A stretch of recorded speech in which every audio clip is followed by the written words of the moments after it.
வணக்கம் மகளே, channel 5 cinema பார்த்துட்ருக்கீங்க. நான் உங்கள் விஜய் கிருஷ்ணா. இந்த செக்மெண்ட் படம் எப்படி இருக்குது அப்படிங்கிறதுல நம்ம இன்றைக்கி எந்த படத்தோட ரிவ்யூ பார்க்க போகிறோம் அப்படின்னு பார்த்தீங்கன்னா, நம்ம ஆதி அவர்களோட நடிப்பில் ரொம்ப நாளுக்கு அப்புறம் வெளியாகி இருக்கிற தப்தம் அப்படிங்கிற ஒரு பேய் படத்தை பற்றின ரிவ்யூ தான் வந்து பார்க்க போகிறோம். அவனுக்கு ஹெல்ப் பண்ண தான் வந்திருக்கேன். இந்த படத்தோட டைரக்டர் அப்படின்னு சொல்லும்போதே எனக்கு ஒரு பெரிய கியூரியாசிட்டி வந்துருச்சுன்னு வைங்களேன். அவருக்காக தான் இந்த படமே ஃபஸ்ட்டு பார்க்க போனேன் அப்படின்னு வச்சுங்க. ஈரம் அப்படிங்கிற ஒரு படம் வந்து ரொம்ப நாள் முன்னாடி இதே ஆதி அவர்கள் வந்து நடிச்சிருப்பாங்க.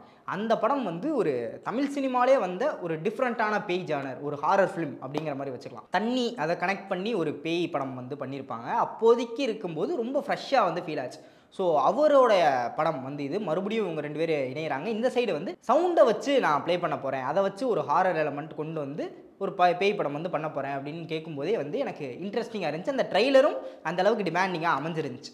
நீங்கள் கோஸ்ட் இன்வெஸ்டிகேட்டரா இல்லை கிரைம் இன்வெஸ்டிகேட்டரா? சவுண்டு அதை வச்சு பண்ணும்போது ஒரு இன்ட்ரெஸ்ட் எந்த அளவுக்கு வந்தாலும் அதே அளவுக்கு பயமும் வந்துருந்துச்சு. ரீசெண்டாக கங்குவான ஒரு படம் வந்துச்சு. அதில் சவுண்டு தான் பெரிய மைனஸாகவே இருக்கும்போது சவுண்டை வச்சு இவங்க பயமுறுத்த போகிறான் அப்படிங்கிற மாதிரி சொல்கிறாங்க. ஒரு இரைச்சல் வந்து ஆயிடுச்சு அப்படின்னா அதுவே படத்துக்கு ஒரு நெகட்டிவ் அமைஞ்சிருமோ அப்படிங்கிற மாதிரி போனேன். ஆனால் அந்த அளவில் எங்கேயுமே குவாலிட்டி மிஸ் பண்ணாமல் சவுண்டை வச்சு எந்த அளவுக்கு யூஸ் பண்ண முடியுமோ அந்த அளவுக்கு சூப்பராக யூஸ் பண்ணியிருக்காங்க.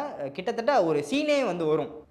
ஒருத்தரை பேய் வந்து ஒருத்தரை கொலை பண்ணக்கூடிய ஒரு சீனு. அது ஃபுல் அண்ட் ஃபுல் பார்த்தீங்கன்னா இந்த ஏஎஸ்எம்ஆர் வீடியோலாம் பார்த்துருப்பீங்க இல்லையா, மைன்யூட் சவுண்ட்ஸ் எல்லாம் வந்து டீட்டெயில்டாக கேட்கும். அந்த மாதிரியான ஒரு சீன் வந்து இருக்குது. காதுக்கே கேட்காத அல்ட்ராசோனிக் சவுண்டை அதால் எழுப்ப முடியும். அது ரொம்பவே சூப்பராக ஒர்க் ஆகிருந்துச்சு தேட்டரில் பார்க்கும்போது அப்படின்னு சொல்லலாம். ஸோ சவுண்ட் எஃபெக்ட் பின்னிட்டாங்க படம் அப்படின்னே சொல்லலாம். அறிவழகனை பொறுத்த வரைக்கும் அவர் ஒரு படம் பண்ணுறாரு அப்படின்னா அதுக்கு பின்னாடி வந்து பயங்கரமான ஒரு ரிசர்ச் வந்து போயிருக்கும். ஒரு ஒரிஜினல் ஃபேக்டர்ஸை வந்து படத்துக்குள்ளே வச்சு அதை வச்சு தான் வந்து ஸ்டோரி டெல்லிங் வந்து இருக்கும். அப்படி இருக்கும்போது இந்த படத்தில் நம்ம ஆதி அவர்கள் பண்ணக்கூடிய ஒரு ரோல் வந்து பேரநார்மல் இன்வெஸ்டிகேட்டர் அதுவாக வந்து வராரு. என்னன்னு பார்த்தீங்கன்னா இந்த அமானுஷ்யமான விஷயங்கள்லாம் நடக்கும்ல, கேசஸ்லாம் போலீஸால் சிபிஐயால் இவங்களாம் சால்வ் பண்ண முடியாத ஒரு கேசஸை இவங்க வந்து சால்வ் பண்ணுவாங்க. கிட்டத்தட்ட ஒரு டிடெக்டிவ் மாதிரின்னு வச்சுக்கோங்களேன். பேராநார்மல் இன்வெஸ்டிகேட்டர் ரெண்டும் ஒண்ணுதான். காலேஜில் நடந்துக்கிட்டு இருக்கக்கூடிய கண்டினியூஸ் சூசைட், இது சூசைடா இல்லை இது வந்து இதுக்கு பின்னாடி ஒரு அமானுஷம் இருக்கா அப்படின்னு கண்டுபிடிக்கிறதுக்காக ஆதி அவர்கள் வந்து வராரு. அவர் அந்த கேஸ் கூட எப்படி லிங்க் ஆகுறாரு, பர்சனலாக எப்படி லிங்க் ஆகுறாரு, அந்த கேஸ் அவர் முடிச்சாரா இல்லையா அப்படிங்கிறத ஒரு ஒன்லைன். உன்னோட சயின்ஸ் என்னோட நம்பிக்கை ரெண்டுமே ஒன்றா போகுது. இந்த விஷயம் எப்படி மியூசிக்கோட கனெக்ட் ஆகுது அப்படின்னு பார்த்தீங்கன்னா அந்த கோஸ்ட்டுக்கான ஒரு ஃப்ளாஷ்பேக் வந்து இருக்குது. அங்கே மியூசிக் வந்து ஒரு மியூசிக் இல்லை, சப்தம் வந்து ஒரு இம்பார்ட்டண்ட்டான ரோல் வந்து ப்ளே பண்ணியிருக்கு. அதனால சவுண்டுக்கும் இந்த படத்துக்குமான கனெக்ஷன், அந்த கனெக்ஷன் வந்து ரொம்பவே அழகாக சொல்லியிருந்தாங்க. இதுக்கும் நீங்க பாக்குற கேஸ்க்கும் என்ன கனெக்ஷன்? சப்தம். அது மட்டும் இல்லாமல் எனக்கு இன்ட்ரெஸ்டிங்காக அந்த படத்தோட ஃபர்ஸ்ட் ஆஃப் வந்து பயங்கர இன்ட்ரெஸ்டிங்காக இருந்துச்சு. ஏன்னா தமிழ் சினிமான்னு பார்த்துக்கிட்டிங்கனாலே ஒரு பேயை வந்து நல்ல விதமாகவே புஷ் பண்ணிக்கிட்டு இருப்பாங்க. இப்போ ஹாலிவுட் படங்கள்லாம் பார்த்துக்கிட்டிங்கன்னா ஒரு பேய் வந்து ஃபுல் அண்ட் ஃபுல் ஈவிலாக தான் இருக்கும். அந்த ஈவில் கிட்ட இருந்து ஹியூமன்ஸ் எப்படி மாட்டிக்கிட்டு தப்பிக்கிறாங்க அப்படிங்கிற மாதிரி கதை இருக்கும். அங்கே ஒரு சர்வைவல் தீம் வந்து ப்ளே ஆகிக்கிட்டே இருக்கும். ஆனால் தமிழ் சினிமாவில் பார்த்துக்கிட்டிங்கன்னா பேய் அப்படின்னா அது நல்ல பேயாக தான் இருக்கும். நல்ல பேய்ப்பா, செத்துட்டாலும் பாவமாக இருக்குது அப்படிங்கிற மாதிரி ஒரு ரோல் வந்து கொண்டு வந்துருவாங்க எப்படி இருந்தாலும். இந்த படம் அந்த மாதிரி அமைஞ்சிடக்கூடாது அப்படிங்கிறதுல வந்து நான் ரொம்ப எக்ஸ்பெக்டேஷன் வந்து வச்சுருந்தேன்.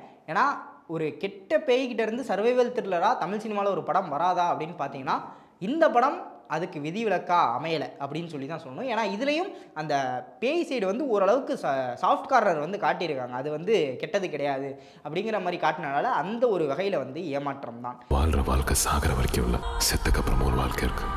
இதுக்கப்புறம் எப்போ தமிழ் சினிமாவில் அந்த மாதிரி ஒரு கதை வரும் அப்படிங்கிறது எனக்கு இப்போ வரைக்கும் கேள்விக்குறியாக தான் இருக்குது. அந்த இடம் மட்டும் கொஞ்சம் ஏமாற்றமாக இருந்துச்சு. அது மட்டும் இல்லாமல் ஃபர்ஸ்ட் ஆஃப் ஃபுல்லுமே வந்து உங்களுக்கு அடுத்தடுத்த சீன் போகிறதே தெரியாது. டக்குன்னு போய் மூவ் ஆகிக்கிட்டே இருக்கும். ஒரு பீக்கில் இன்டர்மிஷன் வந்து முடியுது. செகண்ட் ஆஃப் பார்த்தீங்கன்னா மறுபடியும் 0ல் இருந்து தான் ஸ்டார்ட் பண்ணுறாங்க அப்படின்னு சொல்லி எனக்கு தோணுச்சு. என்னென்னு பார்த்தீங்கன்னா அந்த ஒரு கிராஃப் ஏறின கிராஃபை அப்படியே கட் பண்ணி மறுபடியும் கீழே இருந்தே கிராஃப் போய்கிட்டு இருக்கு. கிளைமேக்ஸும் அந்த அளவுக்கு பீக்காக இருந்துச்சா, நமக்கு சாட்டிஸ்ஃபைடாக இருந்துச்சா முடியும் போது அப்படின்னு பார்த்தீங்கன்னா அதுவும் கிடையாது. என்னன்னா நம்ம ஒரு எக்ஸ்பெக்டேஷன் பில்ட் பண்ணிடுறாங்க இவங்க இன்டர்மிஷன் வரைக்குமே.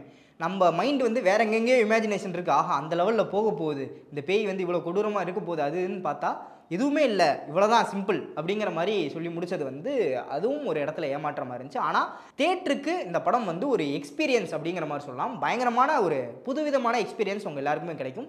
குழந்தைகளோட போய் பார்த்தீங்க அப்படின்னா அவங்க கண்டிப்பாக என்ஜாய் பண்ணி தான் தீருவாங்க. அப்படி இருக்கும்போது ஹாரர் படம் அப்படின்னாலே பயப்படுறது வந்து ரொம்ப முக்கியமான விஷயம். நம்ம பயப்படுவோமா, அந்த அளவுக்கான ஸ்க்ரீன் பிளேவோ இல்லை அந்த அளவுக்கான சீன்ஸ் வந்து இருக்கா அப்படின்னு கேட்டிங்கன்னா கண்டிப்பாக இருக்குது. ஒரு சில இடத்துல ஜம்ப் ஸ்கேர்ஸ்லாம் பண்ணுறாங்க, அதெல்லாம் பார்க்கும்போது கொஞ்சம் பயமாக தான் இருக்குது. மற்றபடி பார்த்தீங்கன்னா அந்த சவுண்டே வந்து ஒரு சில நேரத்தில் நமக்கு அந்த இன்டென்ஸான ஃபீலிங் வந்து கிரியேட் பண்ணுது. ஸோ அந்த இடத்துல மூவி டீம் வந்து ஜெயிச்சிட்டாங்க அப்படின்னு சொல்லணும். டெக்னிக்கல் வைஸ் பயங்கர ஸ்ட்ராங்காக இருக்குது. ஒரு சில சிஜி போர்ஷன்ஸ் மட்டும் பிசிறு தட்டி இருக்கலாம்.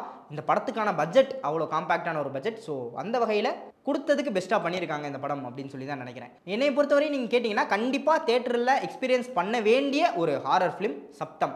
நீங்கள் எத்தனை பேர் வந்து தேட்டரில் போய் பார்க்க போகிறீங்க, அப்படி பார்த்துருந்தீங்க அப்படின்னா இந்த படத்துக்கான உங்களோட ரிவ்யூ என்ன அப்படிங்கிறத மறக்காமல் கீழே கமெண்ட் பண்ணிட்டு போங்க. ஸோ இதே மாதிரி இன்னொரு ஆசமான வீடியோவில் உங்களை வந்து சந்திக்கிற வரை விடைபெற்றுக் கொள்வது நான் உங்கள் விஜய் கிருஷ்ணா, சைனிங் ஆஃப்.